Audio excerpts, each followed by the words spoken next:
Welcome to the second day of 4-day code camp on Hibernate and JPA and EJB and JMS. Today we are going to cover these four topics. We are going to cover Hibernate transaction and concurrency, and then Hibernate join fetch and infamous n+1 select problem, and Hibernate caching, and JPA basics. So those are four topics we plan to cover today. Tomorrow we are going to cover the rest of the JPA, and then the fourth day we are going to cover the rest of the topics in this 4-day code camp. All right, so let's start with JPA transaction presentation.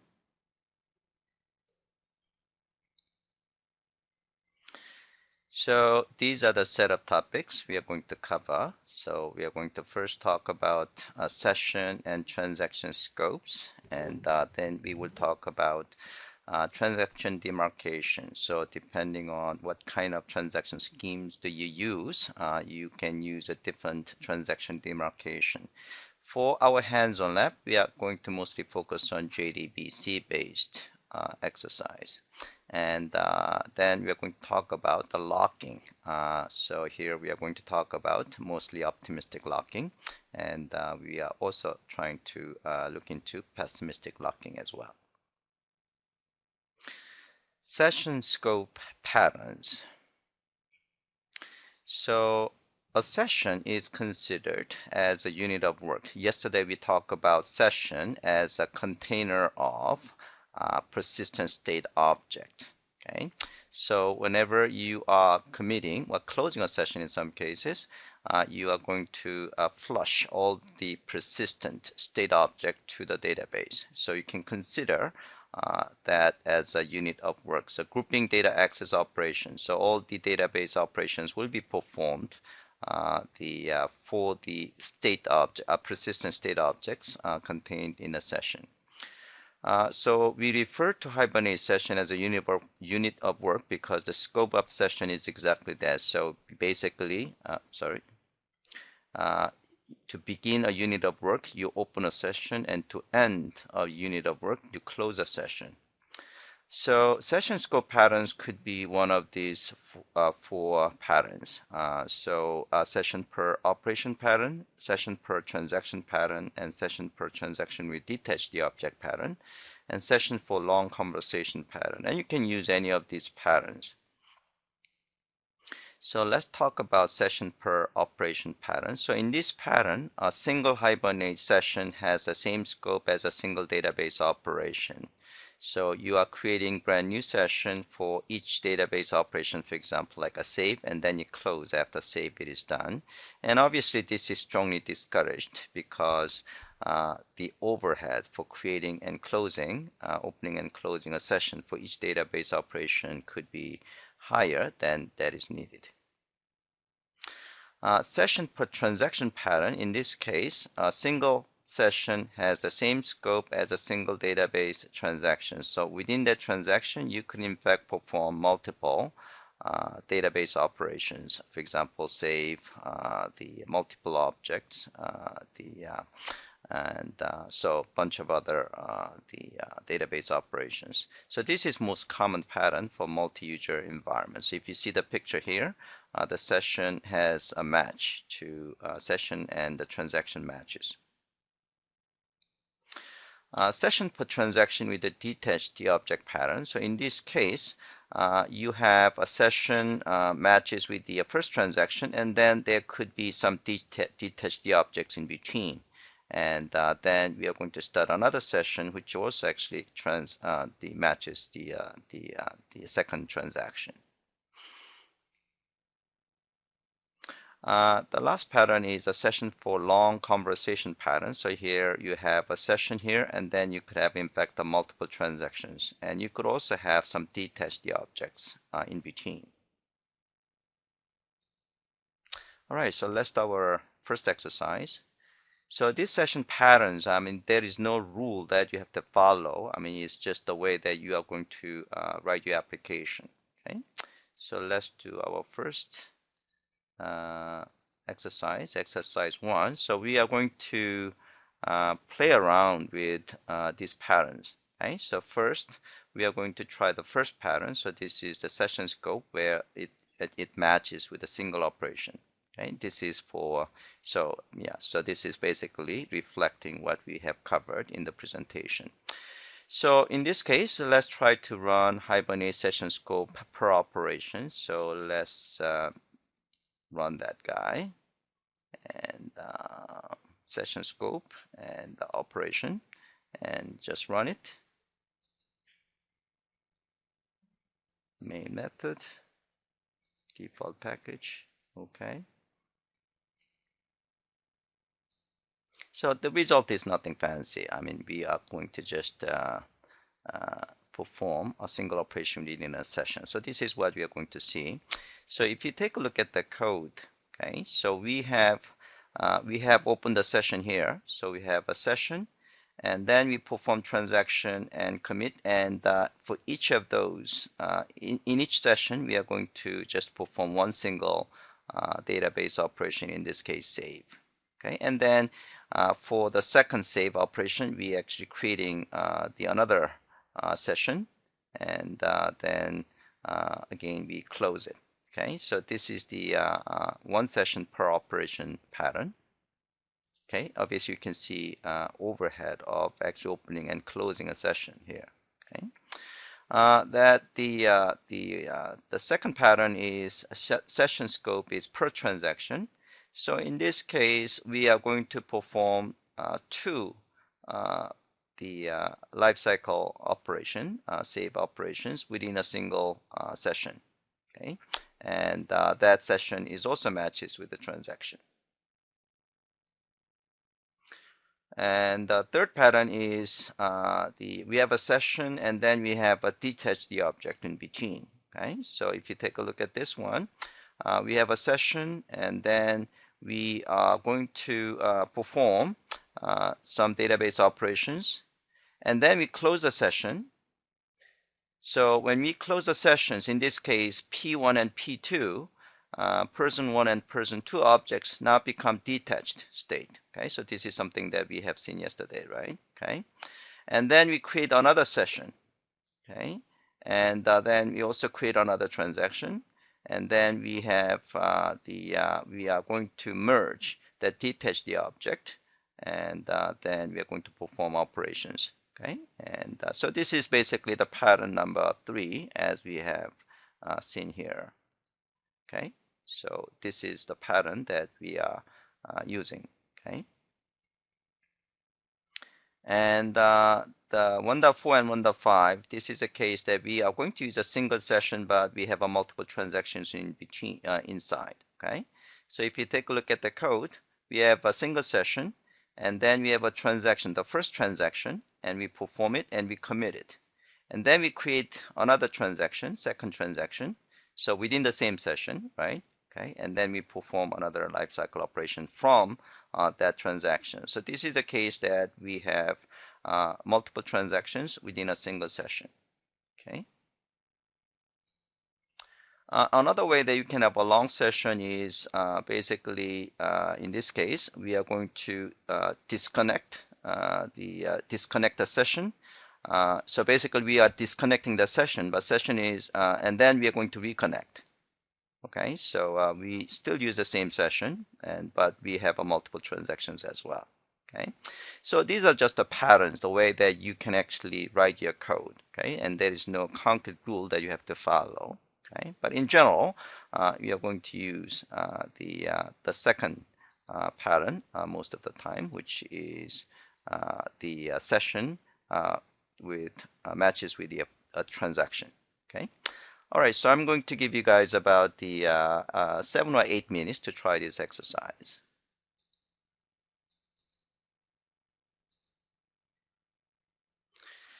Transaction demarcation. So we have seen this transaction demarcation code in our samples already, so this is really nothing new. So as we talked about, every single communication to the database is through transaction. Okay, so no communication with a database can occur outside of a database transaction. And all lifecycle operations, database operations, save and everything occur within a transaction. So always use clear transaction boundaries, even for read-only operations. So that is a must. Okay, Hibernate application running mode. So there are the two different ways that you can run your Hibernate application. One is non-managed, the other one is a managed. Okay, so I mean, same concept we're going to talk about in JPA later on. So non-managed is typically a standalone application or a simple web or swing application. The second type of Hibernate application is managed by container environment. Okay. So we've been actually working with the sample applications on non-managed mode. Okay, so non-managed environment, the application developer has to manually set transaction boundaries. So it's your responsibility to begin a transaction and then commit or rollback database transaction yourself. So that's the reason we're actually seeing begin and commit and rollback in our code, because we are basically dealing with non-managed environment. Okay. For managed environment, now this is some container is going to provide transaction boundaries. Okay, so you don't have to actually specify begin, commit, or rollback yourself. Instead, the container will actually use method call, starting of the method call as the begin of transaction and end of the method call as the commit or rollback. If there is an exception, it will roll back, and if there is no exception, it will do the commit. Okay, so in that case, in managed environment, is a container that handles the transactions. Okay, all right. And in this case, you are going to specify the transaction requirement declaratively. Again, this is the same for JPA. Okay, and so this is called the CMT, Container Managed Transaction, because it is the container's responsibility to begin and commit and roll back, not you. Okay. Okay, so portability of applications. So it is often desirable to keep your persistence layer portable between non-managed resource local environment and systems that rely on JTA but use BMT instead of CMT. So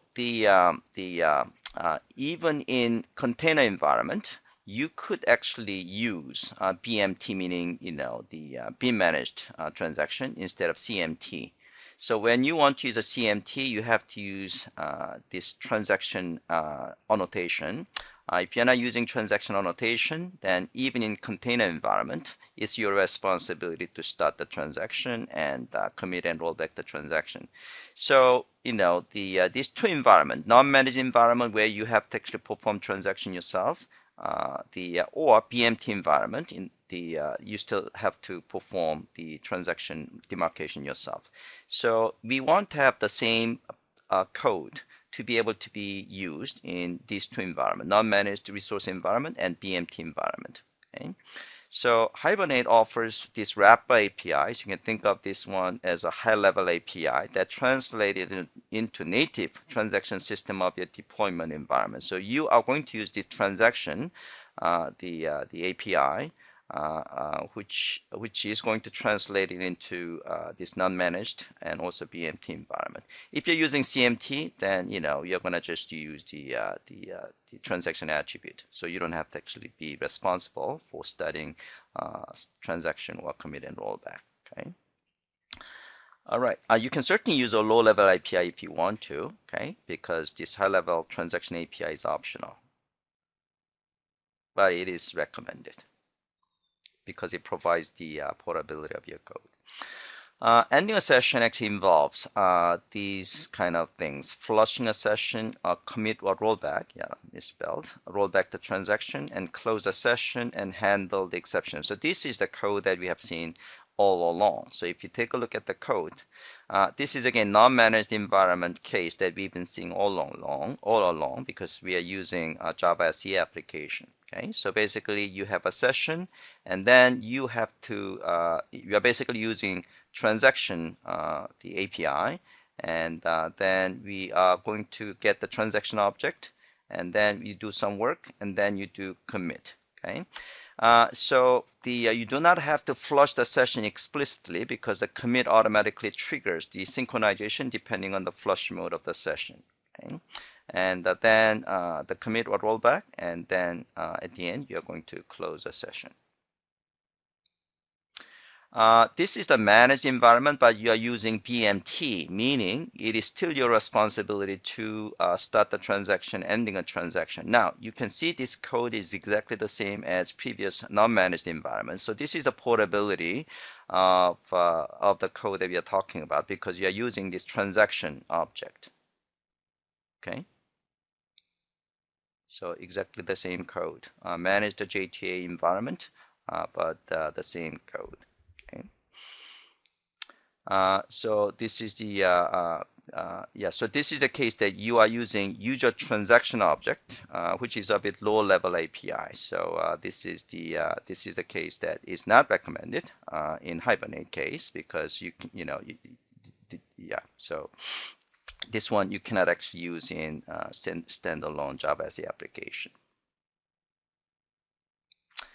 Okay, so transaction API. So this is the portable API we just talked about. Okay, so the core of transaction in Hibernate is a transaction interface, and this interface is implemented to provide 3 of the built-in classes that do the real work. Okay, and again, the code that we have seen is basically you get the transaction object by calling begin transaction method from a session object. So underneath, these are 3 different types of transaction implementation. So JDBC, that is the non-managed environment, and the JTA transaction and CMT transaction. So JTA transaction and CMT transaction, this is the managed environment, and this is where you are going to actually use the declarative transaction, and then container is actually responsible for the begin and ending the transaction. And JTA transaction, you still have, this is still managed environment, but you still have to perform the beginning and ending transaction yourself. Okay.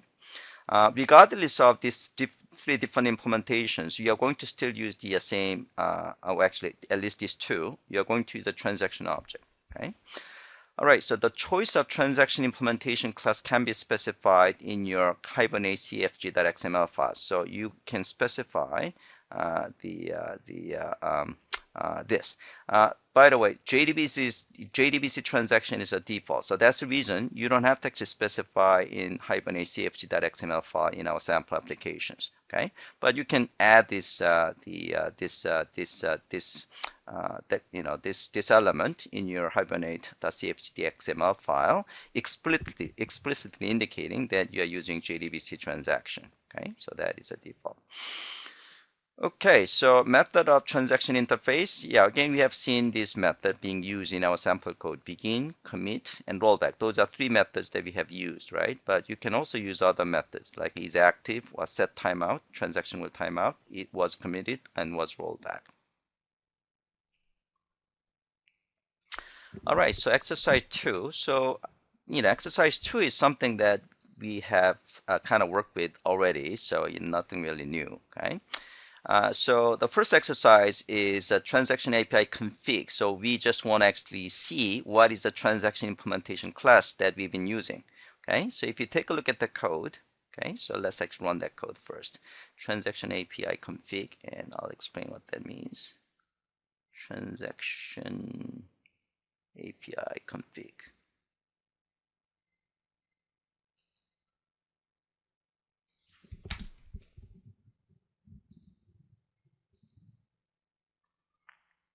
Okay, so it just displays the what is a class implementation, transaction class implementation. So you can see this is a JDBC transaction implementation class. Okay, so let's take a look at the code. Okay, so we get the transaction object, right? And this transaction is interface. So if you want to actually get the class, actual implementation class, you're going to call the getClass method on that object that was returned from begin transaction. Okay, so basically, we see that is a JDBC as a default. Okay, so you can actually add this line if you want to. Okay, if you want to. Okay, so or you can just comment this out and you should actually see the same object being displayed, okay, because this is the default in our standalone non-managed environment. Okay. 2.2 is, again, we are playing around with the commit and rollback. Okay, so this is actually the same code that we have seen yesterday. So you can just kind of, look at the code and then move forward. And this is the commit case, and this is rollback case. So when you roll back, nothing is being committed to the database. Okay, so that is the code.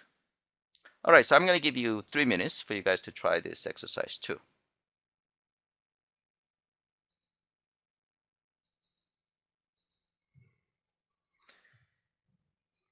Types of transaction demarcation. So the non-managed environment, transaction demarcation, yeah, we are going to actually look into different ways of actually transaction demarcation, non-managed and managed environment. Okay. So as we have seen before, transaction demarcation with a non-managed and transaction demarcation with the JPA BMT, they look the same. This one, transaction demarcation with the EJB and CMT, container managed environment. This is where you are going to use the transaction attribute, and it is the responsibility of the container that performs the transaction demarcation. And there could be also transaction interceptors, okay? But we're not going to actually talk about that. All right, so let's talk about transaction demarcation with the JDBC. So this is actually the sample code that we have seen before. Okay, so this is where you do not have a JTA support. Okay, so this is JDBC-based transaction demarcation is used mostly in standalone application. So here you can actually manage in 2 different ways. You can manage the session yourself, or you can let Hibernate manage the session. So when you manage the session yourself, basically this is the default setting that we have before, and then you are going to actually call open session from the session factory, and then you have to call the close yourself because you are managing the session yourself. Okay. So this is what we have done before. So basically from a session factory, then we open the session and we got the session and then we close. Okay, so this is a case that you manage the session. Okay. Now you can let the Hibernate to manage the session. Okay, in this case, you can actually call the get current session. So when it is called the first time, Hibernate will actually open the session for you. And when the transaction ends, meaning when the commit or rollback is done, then the session is closed automatically by the Hibernate. So in this case, you are letting Hibernate to close the session for you. Okay. When you call the get current session next time, it will actually create a new session as well. Okay. So creating a session and closing a session is done by Hibernate for you. Okay. So this is the code. You're basically get current session, and then you basically perform the operation, and then you don't have to actually close the session yourself. Okay, so when you commit a rollback, session will be automatically closed by Hibernate. Okay, so when you call the get current session the first time, the session will be created. In terms of configuration, this is the to enable thread-bound strategy in your Hibernate configuration. This is actually something that is in the standalone environment. You can actually have per thread based the session. Moving forward, transaction demarcation with the JTA. So JTA is basically when the transaction needs to be performed against multiple transaction resources, such as the database and message queue. I think there was a couple of questions. What happens when you do deal with multiple resources, multiple data bases? This is where you need to, in fact, have a JTA. The reason is because there has to be some kind of distributed transaction manager So, if you're dealing with, let's say, two resources, database 1 and database 2, and if you need to perform operations against those two resources in a transactional manner, then you have to actually have some kind of transactional manager, and that is actually provided by JTA. Okay. So JTA is actually supported in all Java EE app servers. Every Java EE app servers has a JTA support built in. Okay.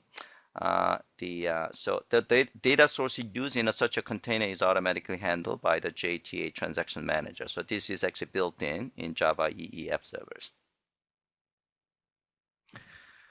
And JTA and Hibernate. So Hibernate automatically binds the current session to the current JTA transaction. So, I didn't actually kind of explain this one in detail. In the standalone environment, okay, the session is actually bind to a particular thread, okay. But in JTA environment, the session is bound to the current transaction. Okay. So we're going to actually talk about this concept in a bit more detail in when we talked about JPA later on, either at the end of the day, at the end of today, or early tomorrow. So this enables easy implementation of session per request strategy with the get current session method of a session factory, and basically all you have to do is just the get current session, and then JTA transaction will be created for you. And every call, so as long as JTA transaction is still pending, every call to get current session will return the same session that's associated with the transaction. So in this case, the session has a one-to-one correspondent to transaction. Okay, so that is a case in JTA environment. However, in a standalone environment, if you have a multiple thread, and each thread will have actually the match to your transaction. Okay. Okay, so in this case, this is explicit transaction demarcation. We basically have a user transaction or transaction object, and then we begin, okay? And then you can actually do some work, like a load and persist and things like that. So Hibernate configuration. So basically, you have to actually, configure the JTA. Now, in general, you are going to use Hibernate along with, let's say, another framework, such as a Spring framework. Okay, so you rarely have to do configure Hibernate transaction, the JTA like this yourself. Instead, you are going to actually use a Spring framework JTA configuration. Okay, so if you take a look at the Spring database topic in the Spring framework course in JPassion.com, you will see, in fact, the examples where we are actually setting this JTA through Spring framework rather than Hibernate. Okay.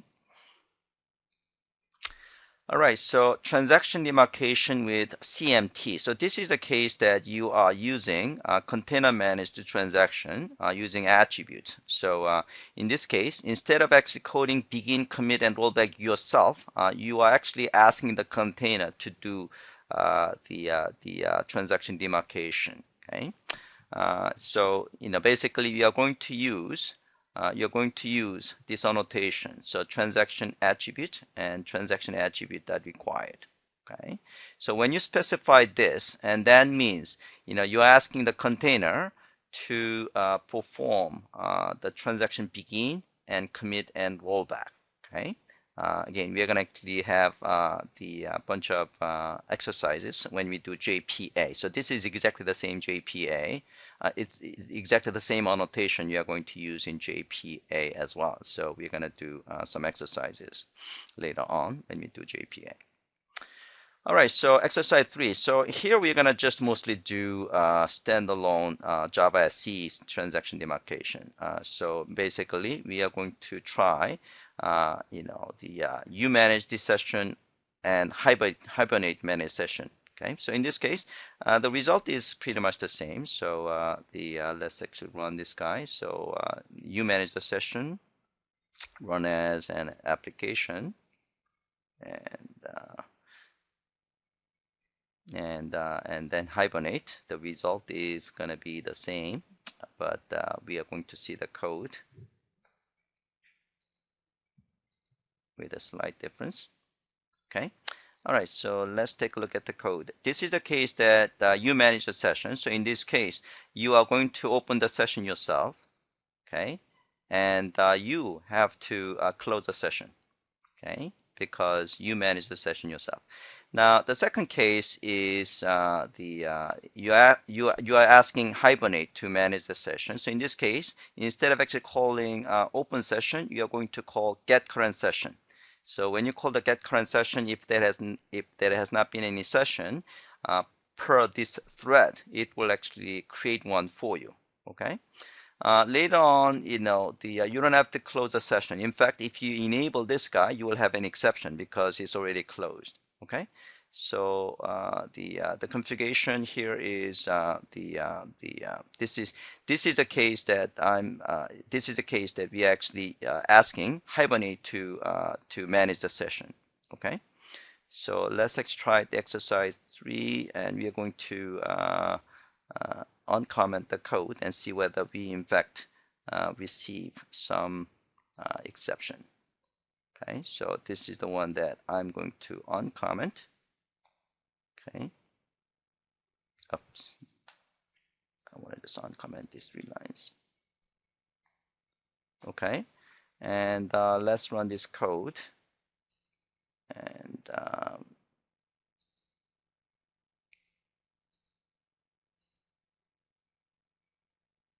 as you can see, we have experienced session was already closed exception.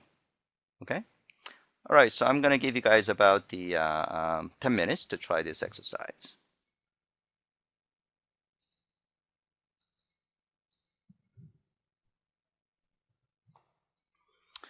So optimistic locking or optimistic concurrency control.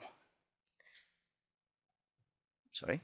So what is the optimistic concurrency control or optimistic locking? It's an approach. It's actually, in fact, default approach for most environments, in which an item is locked only during the time it is accessed in the persistence mechanism. I'm going to actually show you a picture in the following slide, so you will actually have a better understanding.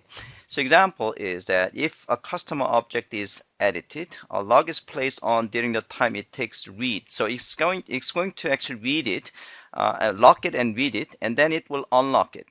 Then when once it added it, it will actually be committed. It will be saved, right? And at that point, it will try to lock it again. And then if it is successful, it will write it and then unlock it, okay? The problem of this approach, however, is that, between the time that you read and between the time that you write, it's possible that somebody else actually changed that record, that row of the table. In that case, there is actually a race condition. Okay, so in that case, the Hibernate will cause an exception. So let me show the picture. So this is the So I want to actually show the picture, and I'll be back. Okay. So this is, suppose you want to change a table. If suppose you want to change a record, meaning a row of the table. What you want to do is you're going to read that record. Okay, so you're going to lock it when you read it. Okay, so you get the result. Okay, that's fine. And then you're going to unlock it. Okay, so somebody else could actually change at that point. So you're going to work with the data. So you're going to actually change it. Okay, and then you are going to, when you are ready to write, you are going to lock it again. Okay, and if nobody changed it, then there shouldn't be a problem. So you should be able to change it. However, if somebody already changed, okay, between the time that you read and before you are going to write your change, then that is actually a problem, right? So in that case, Hibernate would say, there is a problem, okay? That there is a collision. So it will cause an exception for you, and you have to handle it, okay? This is actually used in most of the environment because optimistic locking is based on the assumption that most database operations are mostly read, and most database transactions do not conflict each other. So basically it will provide much better performance. because multiple clients should be able to access the table concurrently. Okay. And this is actually used when the conflicts are rare, meaning many reads and occasional write. That is the typical database usage pattern in most environments. So that is why optimistic locking is used, mainly for better performance. Okay. All right. So let's so how do you actually implement the optimistic locking? Basically, in your table, you have to have a version column. And so every time a particular record is changed, the version column number gets incremented. Okay. So whenever you commit, it will be incremented by 1. So, if you actually go back to this case, you are going to read the data. So that version number, let's say it is 2 at that point, okay? So if nobody changed it, then when you actually commit the change, then it will be changed to 3. So that's perfectly fine. But when you read number 2, but somebody changed it, that means the version number incremented to 3. Now, when you're trying to write your own change, you can check the version number in the table is mismatching with what you expect. You expect the version number is supposed to stay in 2, but somehow it's changed to 3 because somebody else actually changed it. So that's where the Hibernate actually detect the collision, and it will cause an exception. Okay. So that is how things are working here. So version checking uses the version numbers or timestamps to detect the collision updates. And here we are going to use a version number. Hibernate provides several possible approaches for writing application code that uses the optimistic concurrency. So application version checking, automatic versioning, and customizable automatic versioning. And we are going to just use the default scheme, okay, of the having a version. Oh, let's actually see the code. So this is the configuration. So you are going to say optimistic lock version, and then you have to have a column called the version and type of int. Okay, so that table has to have a version. So basically you have so 2 things. You have to have a table that contains the version column, and you also have to specify optimistic lock version. Okay, and then Hibernate will actually use the version number of this column to perform optimistic locking. Pessimistic concurrency locking is that you are going to actually lock the whole thing. So if you actually go back to our previous case, when you need to change, you are going to lock the whole thing here. Okay, so you're not going to unlock. You're going to lock it, read it, and you change it. And then once you change it, you're going to lock it. Obviously, this is going to actually have much worse performance compared to optimistic locking because it's basically serialized locking. Okay, so if there are multiple users trying to change data on the table, then every single client has to wait somebody else's to finish the change, meaning the period of locking is a lot larger in pessimistic locking. So that's the reason pessimistic locking is not being used often, because again, most of the database usage pattern is many read and occasional write. However, if your database usage pattern is small number of read but frequent update or write, then pessimistic locking is probably preferred, because if you try to use the optimistic locking, then you have to do a lot of the exception handling, and that could actually cause more overhead. Right? So depending on your application, the application's database usage pattern, you can choose either optimistic locking or pessimistic locking. All right, so that is actually how pessimistic locking works. Okay, so when to use, so basically pessimistic locking is ideal for batch jobs that need to ensure consistency in the data that they write. So in this case, we are talking about many writes, right? Better than any small number of read possibly. All right, so let's do exercise 4. So in exercise 4, the first exercise is optimistic locking. So here what we are going to do is we are going to simulate 2 different users, multi-user test user 1 and multi-user test number 2. Okay, and first of all, we are going to actually see the version number gets incremented. So let's run this guy first. Every time you actually make a change, commit a change, you are going to see the version number gets incremented. Okay, so if you see the code, you basically commit to change 3 times, and each time the version number gets incremented. Okay, and you also have to have, again, optimistic lock equal the attribute of optimistic lock to version, and you have to have a version column. Okay, and your person table also has to have this version field, of course. Okay, all right, so let's actually run that application, and optimistic locking and version, observe version number. So just run it.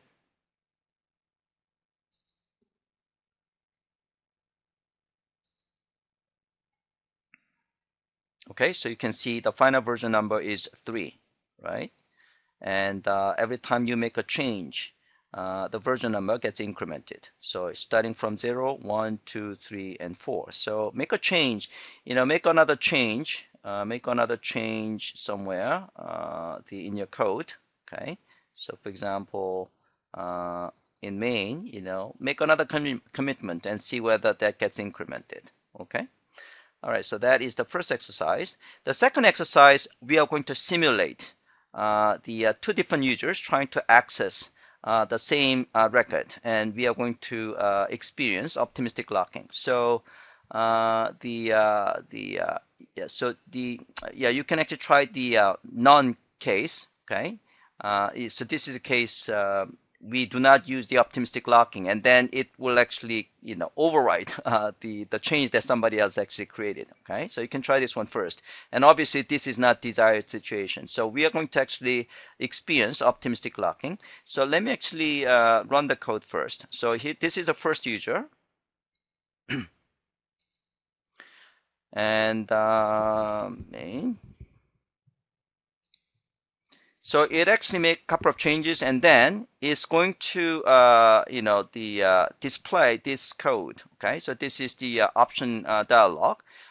So this application is asking you to enter your name. Okay, so this is actually trying to change a particular record. Okay, now we are going to run this guy, the second guy. Okay, so we are basically reflecting we are simulating the second user change the record while the first user has read it and about to change. So let's run this guy. So now this guy is going to run the application. So second user is running, and it will change the record. Okay, so it changed the record. The version number is changed 4. Now, if I try to change, so I'm going to just add whatever name of your choice. And now first user is trying to write back. Now it's trying to commit. Okay. It expects the version number is supposed to be still 3. But as you can see, the version number, as you saw, the version number has been changed to 4 by the second user. So now if I try to run it, then we are going to experience the optimistic locking error. Okay.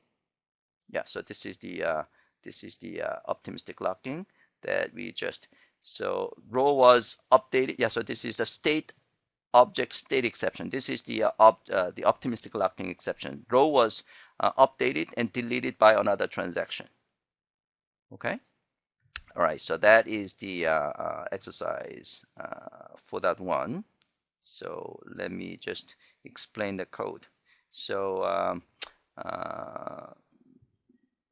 this is the so basically run the first user, and then before you enter anything, you're gonna actually run the user number 2. So user number 2 is changed to 4. Now you're gonna enter data and okay, and then you're going to experience this. Okay. So if you take a look at the code, you're basically changing, and here we are going to use a JOption pane. We read first, right? We read the record first, and then we are going to use the JOption pane. Okay. And then we are going to actually have a second user to change it. Okay. And then you're going to see what happened. This is a pessimistic case. This one, because the first user is completely locked, right? There should not be any exception. However, again, this is going to cause the bad performance. Okay, so let's try pessimistic locking. So pessimistic locking user 1.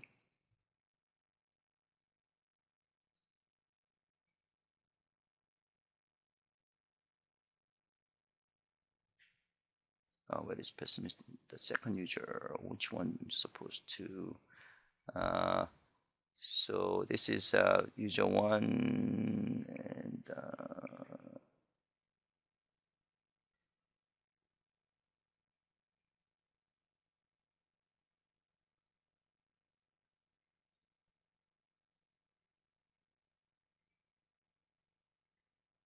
okay, so looks like what we want to do is we are going to run this guy first. This is a pessimistic locking, and all right. So this guy completely locked. So if I try to run the second user, right, it will not be able to run it. Okay. So let's see what happens. Yeah, it's just waiting because the first user has not released it. Okay, so now if I run the first user, I'm going to just say okay. Now if I actually go back here, this guy now is got the lock and we're able to actually change it. Okay, so that's a pessimistic locking, meaning the first user hold the lock for the whole time. Okay. All right, so I'm gonna give you guys the 15 minutes to try this exercise.